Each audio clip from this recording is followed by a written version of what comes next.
Assalamu alaikum. My name is Aisha Ahmed and welcome to the fifth episode of the Journey to Self-Healing.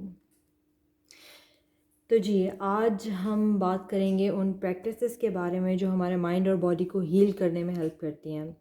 ये बात ज़रूर आपने याद रखनी है कि अगर हमारी body dysregulated ways of coping सीख सकती है ना, तो हमारी बॉडी हेल्दी रूट्स रिकवरिंग भी सीख सकती है। हमारे जीन्स जो हैं वो फिक्स नहीं हैं, ये हमें एपिजेनेटिक्स बताती है। और अब हमें इस बात का भी पता है कि हमारे ब्रेन में न्यू पाथवेज जो हैं वो बन सकते हैं थैंक्स टू न्यूरोप्लास्टिसिटी। हमें अब इस चीज़ का भी पता है कि हमारी थॉट्स की कितनी पावर है to affect change thanks to the conscious mind. And thanks to polyvagal theory, we now know that the nervous system affects all other systems of the body. So we can actually unlearn and relearn as adults, even कि तब भी अगर हमारी पास life बहुत traumatic भी रही है, हम तब भी जो है वो अनलर्न एंड रीलर्न कर सकते हैं। हम अपनी बॉडी में ताकत पैदा कर सकते हैं to heal our minds and the power of our minds to heal our bodies. ठीक है, तो जो हीलिंग प्रैक्टिसेस जो हम डिस्कस करेंगे वो हैं healing through vagus nerve, healing the gut, healing through sleep, healing through breath, healing with movement, healing with play. So the first is healing through vagus nerve. सबसे पहले तो जी हीलिंग का start ही यहाँ से होता है कि हम अपनी बॉडी की नीड्स को नोटिस करना शुरू हों और रिकनेक्ट करें अपने ऑथेंटिक सेल्फ से। विटनेस करें अपनी बॉडी को कि कैसे मेरी बॉडी रिएक्ट कर रही है, मेरी बॉडी को किस चीज़ की ज़रूरत है। अपनी बॉडी के रिस्पॉन्सेस को सुनें, उसकी नीड्स को पूरी करें, अपनी वेगस नर्व को एक्टिवेट करें, जो कि कुरान की तलावत वगैरह से हो सकती है और गार्गलिंग से भी होती है। तो बच्चे हैं तो उनके साथ फ़नी सॉन्ग्स गाएं to activate vagus nerve because it helps to rebalance the nervous system. तो मुझे भी पहले ये सब चीज़ें जो है वो नहीं पता थी, मगर आहिस्ता आहिस्ता जो है आई लर्न दैम। आप भी कर सकते हैं। सुने गौर से उस फीडबैक को जो हमारी बॉडी सारा दिन हमें देती रहती हैं, पर हम उन्हें इग्नोर करते रहते हैं। तो उन्हें इग्नोर करने के बजाय जो है आप उन सिग्नल्स को, उस फीडबैक को जो है वो आप सुनते रहें। बहुत सी रिसर्चेस जो है वो हो रही हैं वेगल टोन स्टिमुलेटर्स के यूज़ पे to treat wide range of illnesses from epilepsy to depression to obesity to recovery after heart and lung failures. Without intervention हम अपनी सांस और आवाज़ से एक्टिवेट कर सकते हैं वेगस नर्व को। तो वेगस नर्व का जो है basically two way communication pathway होता है। Number one is to carry information from your body to your brain and the number two is to carry information from your brain to your body. तो मतलब एक तो ये है कि bottom to top and then top to bottom है, approaches हैं। तो अब जो ब्रेन टू बॉडी कॉन्वर्सेशन है ना, उसमें ब्रेन हमारी बॉडी को गाइड करता है टुवर्ड्स हीलिंग। फॉर एग्जांपल जैसे मेडिटेशन के थ्रू हम करते हैं, मेडिटेशन के थ्रू हमारा जो ब्रेन है हमारी बॉडी को रिलैक्स करता है। दूसरी चीज़ में बॉडी टू ब्रेन कॉन्वर्सेशन है, इसमें हम बॉडी की पावर यूज़ करते हैं to affect our mind. Polyvagal nerve को इंगेज करने के लिए हम बॉडी टू ब्रेन पाथवे को यूज़ करते हैं, जैसे ब्रेथ वर्क हो गया, कोल्ड थेरेपी हो गई और योगा की जो फिज़िकल एस्पेक्ट्स हैं ना वो हो गए। तो जब हम एक्टिवेट टोन या चैलेंज करते हैं अपनी वेगस नर्व को सेफ और कंट्रोल्ड एनवायरनमेंट के अंदर, तो हमारे अंदर टॉलरेंस बिल्डअप होती है। हम डिसकम्फर्ट में रहना सीखते हैं, जो कि रेजिलियंस के लिए बहुत ज़रूरी है। तो resilience is basically the ability to recover quickly from hardship, क्योंकि इस दुनिया के अंदर बहुत सी आपकी हार्डशिप्स भी आती हैं, आप डिस्कम्फर्ट में भी रहते हैं। तो ये चीज़ें बहुत ज़रूरी हैं to activate your vagus nerve. ठीक है, तो अब जब आप वेगस नर्व को टोन करना शुरू होंगे तो इंटरनल पुशबैक तो ज़रूर आता है इन सब चीज़ों के अंदर। तो पर ज़रूरी है कि आप इन एक्सरसाइजेस को किसी सेफ और कंट्रोल्ड एनवायरनमेंट में करें जहाँ डिस्ट्रैक्शंस ना हो, ताकि आप खुद को पुश कर सकें इन एक्सरसाइजेस को डेली प्रैक्टिस में लाने के लिए। Now we have healing the gut. जैसे हम पहले भी इस बारे में बात कर चुके हैं, जब हम किसी भी साइकोलॉजिकल इशू से गुजर रहे होते हैं ना, तो फिज़िकल सिम्टम्स के तौर पे हमें डाइजेस्टिव इश्यूज जो है वो रहना शुरू हो जाते हैं। तो इसके लिए ज़रूरी है कि हम अपनी जो हमारी गट हेल्थ है उसका ख़ास ख्याल रखें। हमारी ज़्यादातर फूड चॉइसेस जो है ना वो बेस्ड होती हैं हमारे मूड के ऊपर डिपेंडेंट होती हैं। या तो आउट ऑफ नेसेसिटी हम खा रहे होते हैं, या आदतन खा रहे होते हैं, या फिर फ़र्ज़ के तौर पर बस खा रहे होते हैं। तो ये सब जो है ना हमारी बॉडी की एक्चुअल नीड से हमें डिस्कनेक्ट कर देता है। जब हम बच्चे थे, बेबीज़ थे, तो हमें क्लियरली अपनी लाइक्स एंड डिसलाइक्स पता थी। जब भूख लगती थी रोते थे, जब फुल हो जाते थे तो मुंह दूसरी तरफ कर लेते थे। जैसे जैसे बड़े होते गए तो पेरेंट्स की फोर्सफुल ईटिंग, पढ़ाई का स्ट्रेस और भी बहुत सारी चीज़ों या ट्रॉमेटिक एक्सपीरियंसेस की वजह से we stop listening to these innate needs. जो बचपन में क्रोनिक स्ट्रेस से हम गुजरते हैं ना, तो it makes it harder for our bodies to rest and digest. And it has been confirmed by repeated studies on the role of trauma and the development of stomach issues in adulthood. तो अगर हम body को गौर से सुने तो we can relearn what was lost, because our body speaks loudly through messages sent between our gut and our brain. We just have to pay attention. We just need to pay attention. और आपको पता है जो serotonin है जिसे हम happy hormone कहते हैं, it is made in our gut. तो जब आपके डाइजेस्टिव इश्यूज होंगे तो ये हैप्पी हार्मोन जो है वो किस तरह से पैदा होगा आपके अंदर, ठीक है। जब आप किसी साइकोलॉजिकल इश्यूज से गुजरें तो हैप्पी हार्मोन जो है वो गट में आपके पैदा हो ही नहीं सकेगा। तो अब जब हम ट्रॉमा स्टेट में होते हैं ना, तो नर्वस सिस्टम और गट जो है वो डिसरेगुलेटेड हो जाते हैं, ठीक है। And then this impairs our digestion. तो जब हमारी बॉडी स्ट्रेस में होती है तो हम parasympathetic state, which is state of calmness and security, में एंटर ही नहीं हो सकते हैं। तो अब या तो हमारी बॉडी फूड को एक्सपेल कर देती है, डायरिया हो जाएगा, या फिर ना उसको होल्ड कर लेती है, कॉन्स्टिपेशन हो जाती है हमें, ठीक है। तो वक्त के साथ हमारी बॉडीज़ को न्यूट्रिएंट्स से क्रोनिकली डिप्राइव हो जाती है। हमारी बॉडीज़ जो है वो क्रोनिकली डिप्राइव हो जाती है हमारी बॉडीज़ जो है, ठीक है। फिर आप जितना मर्जी हेल्दी खा लें, या तो हम अंडर नरिश रहते हैं या भूख फील करते रहते हैं। तो ये एक चीज़ है कि जो है वो कंटिन्यूसली जो है ना वो एक साइकिल में होती चली जाती है।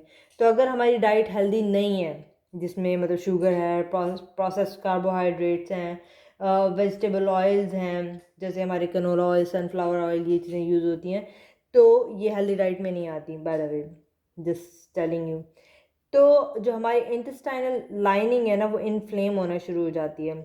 अब इससे ये होता है कि आपको बीमार करने वाले जो माइक्रोब्स होते हैं, जिन्हें हम बैड माइक्रोब्स आप कह लें, तो ज़्यादा वो होना शुरू हो जाते हैं। तो अब जब बैड माइक्रोब्स ज़्यादा होने लगते हैं तो आपकी जो गट है ना वो लीक कर जाती है। लीक जिस तरह से उसका नाम कह रहा है ना कि मतलब वो गट लीक कर जाती है, वो वाकई लीक कर जाती है। और जो बैड बैक्टीरिया वो आपकी बॉडी के सर्कुलेटरी सिस्टम में जो है वो एंटर हो जाते हैं। अब जब ये होता है तो इम्यून सिस्टम को लगता है कि फॉरेन इन्वेडर्स आ गए हैं, फॉरेन इन्वेडर्स आ गए हैं बॉडी के अंदर। तो वो जो है वो इन्फ्लेमेटरी केमिकल्स जो है ना वो साइटोकाइंस जो है वो रिलीज़ करने लगता है। तो पूरी बॉडी में ये जब रिलीज़ होने लगते हैं तो हम बीमार और लेथार्जिक से फील करना शुरू हो जाते हैं। तो आप ये देखिए कि शुरू कहाँ से बात हुई है और कहाँ पे जो है ना वो आके हम बीमार जो है ना वो पहुँच गए, साइकोलॉजिकल इशू से शुरू होके तो हम यहाँ पर आ गए। तो गट हेल्थ का ख्याल रखना जो है वो बहुत ज़रूरी है। होल न्यूट्रिएंट डेंस फूड खाएँ, फर्मेंटेड फूड्स खाएँ as they are rich in probiotics. Yogurt हो गया, पिकल्स हो गए, किमची हो गया। तो रोज़े रखें, वीक में 1-2 दफ़ा, सुनना भी है मंडे और थर्सडे को रोज़ा रखना, इंटरमिटेंट फास्टिंग कर लें। ये हमारे डाइजेस्टिव सिस्टम को ब्रेक देता है, चैलेंज करता है बॉडी को, और हमारी वेगल टोन को इम्प्रूव करता है। It frees up energy to use somewhere else, जो कि पहले डाइजेशन पे यूज़ हो रही थी। It helps to increase our insulin sensitivity and regulate our blood sugar. तो आपका फोकस अच्छा होता है, लर्निंग इम्प्रूव होती है, अलर्टनेस जो है वो आपकी इम्प्रूव होती है। तो इसलिए इट्स वेरी इंपॉर्टेंट कि सबसे पहले आप जो है ना वो गट हेल्थ पे फोकस करें। अपनी गट को सबसे पहले जो है ना वो देखें कि उसमें क्या कमियां हैं, किस तरह का फूड खा रहे हैं, तो वो उसको सबसे पहले जो है ना वो हील करें। Healing through sleep. जब हम सोते हैं तो आवर बॉडी रिपेयर्स इटसेल्फ। रात की नींद, सुबह की नींद नहीं। तो हमारी गट को ब्रेक मिलती है फ्रॉम डाइजेशन। हमारा brain it washes itself and clears away the debris, और हमारे सेल्स रीजनरेट करते हैं। Sleep is a time of ultimate healing. हमारे सब ऑर्गन्स और सिस्टम्स को फ़ायदा होता है सोने से।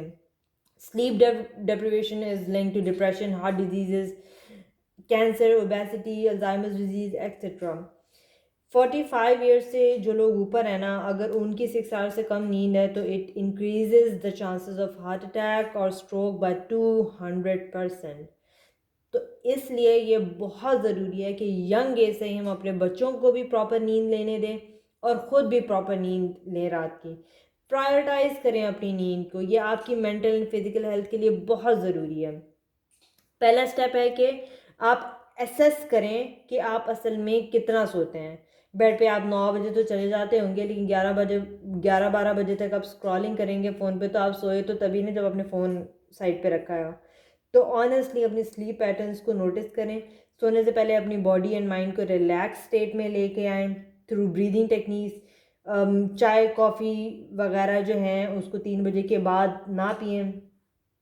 ठीक है, कंसिस्टेंट बेड टाइम रूटीन जो है वो मेंटेन करें।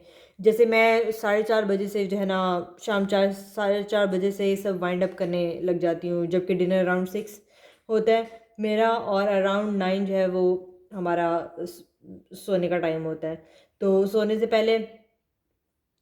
से कुछ टाइम पहले जो है 1-2 घंटे पहले प्रेफरेबली आप जो है स्क्रीन जो है वो सारी की सारी ऑफ कर दें। रीडिंग कर ली, शावर ले लिया, बच्चों को कडल कर लिया, ये सब चीज़ें जो है ना वो आपको सेंस ऑफ काम प्रोवाइड करती हैं, जो आपके लिए आसानी पैदा करती है सोने में। हीलिंग थ्रू ब्रेथ, जैसे कि आपको पहले से ही पता है कि ब्रीदिंग हमारे कॉन्शियस कंट्रोल में होती है, कि वी कैन कॉन्शियस कंट्रोल में, मतलब इन द सेंस कि हम इसको तेज़ या स्लो जो है वो कर सकते हैं, तो हमारे इस कंट्रोल में होती है। ये नहीं कि मतलब हम सांस लेना बंद कर देंगे तो वो तो अल्लाह के हाथ में। तो इसके थ्रू जो है हम बेसिकली अपनी हार्ट बीट को स्लो डाउन कर सकते हैं और अपने माइंड को काम डाउन कर सकते हैं। ज़्यादातर हमारी ब्रीदिंग बहुत शैलो होती है, जिसकी वजह से हमारी बॉडी को ज़रूरी न्यूट्रिएंट्स नहीं मिल पाते हैं और बहुत सी बीमारियों का भी शिकार हो जाते हैं हम लोग। तो ये ब्रीदिंग एक्सरसाइज आप सुबह उठ के या रात सोने से पहले ज़रूर करें। अपने स्टमक के लोएस्ट पास से सांस लें लंबी, hold your breath for 3 seconds and exhale really slowly. 10 दफ़ा रिपीट करें एटलीस्ट। जब आपको प्रैक्टिस हो जाएगी तो आप नोटिस करेंगे कि आप ज़्यादा टाइम जो है ना वो काम फील करेंगे। हीलिंग विद मूवमेंट, तो अब आपने ऐसी एक्सरसाइजेस करें जो आपकी बॉडी और माइंड को चैलेंज करें, जैसे रनिंग होगी, हाइकिंग, स्विमिंग, योगा वगैरह। एक तो आपको नींद अच्छी आएगी, ठीक है, और दूसरा आपका मूड भी अच्छा होगा, क्योंकि बॉडी आपके हैप्पी हार्मोन्स को जो है ना वो रिलीज करती रहेगी। हीलिंग थ्रू प्ले, जब हम बच्चे थे तो हम खेलते थे for the sake of playing, और वो चीज़ें हमें खुश रखती थी। कुछ भी खेलें, वीडियो गेम्स, बैडमिंटन, बास्केटबॉल बच्चों के साथ, क्योंकि खेल हमारी बॉडी को सिखाता है रिकवर करना। ये हमारे फाइट फ्लाइट बिहेवियर को डाउन रेगुलेट करता है, that too in a fun way. तजवीज़ के साथ किरत करें, क्योंकि साइंस कहती है कि कुछ भी जब हम गुनगुनाते हैं तो वो हमारी वेगस नर्व को इंगेज करती है। तो अल्लाह ने तो हमें पहले से सलूशन दिया हुआ है कि भाई कुरान पढ़ो और तजवीज़ भी सही हो जाएगी इस तरह से, तो क्या ही बात है। और विदाउट म्यूज़िक तो इंसान वैसे भी कुछ और भी गा सकता है, वो कोई मसला है ही नहीं है। तो ये हमारे वेगस नर्व को टोन करता है। और लोगों के साथ भी गाना गाने का जो है वो कितना मज़ा आता है। अगर आपको कभी इत्तेफाक हुआ हो तो कि लोगों के साथ अगर आपको गाना गाने का, गुनगुनाने का मौका मिला हो, तो बहुत मज़ा आता है। कितना अपलिफ्टिंग सा इंसान को फील होता है, अच्छा फील होता है, चाहे आता हो या नहीं आता हो, पर ये ज़रूरी है कि जो है ना हम ये चीज़ें जो है वो करें। तो वेगस नर्व थ्रोट और जो फेस के बहुत सारे मसल्स को कनेक्ट करती है, including larynx and vocal cords. तो जब हम सेफ और सिक्योर फील करते हैं तो हमारी आवाज़ भी डिफरेंट साउंड करती है। हम सेंस ऑफ कामनेस क्रिएट कर सकते हैं through our mouth and neck when we sing. जी, तो क्या क्या चीज़ें आपने करनी है, थिंग्स टू डू। तो रोज़ ये सब टेक्निक्स अपनी रूटीन के अंदर जो है वो शामिल करें आहिस्ता आहिस्ता। जब आप करेंगे ना तो आप खुद ही फील करेंगे कि आप में कितना सुकून पैदा हो गया है। सारे बॉडीली सिस्टम्स वापस बैलेंस पे आने लगेंगे। ऐसा खाना खाएं जिससे आपको एनर्जी और नरिशमेंट मिले। अपनी नींद को प्रायोरिटाइज करें, डेली मेडिटेशन करें, ब्रेथ वर्क करें, एक्सरसाइज या योगा करें, खेल को इनकॉर्पोरेट करें डेली लाइफ में। इन सब को करते करते बहुत टाइम तो लग जाता है, लेकिन पर तभी ये सब चीज़ें जो है ना वो हो पाएंगी जब आप डेली रिमाइंडर्स लगा कर इन सब चीज़ों को जो है अपनी ज़िंदगी का हिस्सा बस बना लें, हिस्सा बना लें आप अपनी ज़िंदगी का। इनको अपनी फ़िज़िकल सेल्फ को महसूस करें, कैसी सेंसेशंस पास होती हैं जब नर्वस सिस्टम जब नर्वस होते हैं या जब हम बहुत एक्साइटेड होते हैं तो पेट में जो बटरफ्लाई सी महसूस होती हैं, जब भूख लगती है तब कैसा महसूस होता है, जब फुल हो जाते हैं तब कैसा फील होता है। खुद को फिजिकल सेल्फ से, अपनी फिजिकल सेल्फ से कनेक्ट करें। जब हम बॉडी से कनेक्ट हो जाते हैं तो नेक्स्ट स्टेप फिर हमारा ये है टू ट्रांसफॉर्म आवर माइंड्स, अपने पास्ट सेल्स को अंडरस्टैंड करने का, अपने इनर चाइल्ड से मिलने का, अपनी ईगो को अपना दोस्त बनाने का और अपने ट्रॉमेटिक बॉन्ड्स के बारे में सीखने का, so that continue to shape our world. तो जैसे हम अपनी बॉडी को फ्री करेंगे ना, वैसे ही हम अपने माइंड्स को भी फ्री कर पाएंगे इंशाल्लाह। तो this is it for today. फिर मिलते हैं इंशाल्लाह नेक्स्ट एपिसोड में। अल्लाह हाफ़िज़।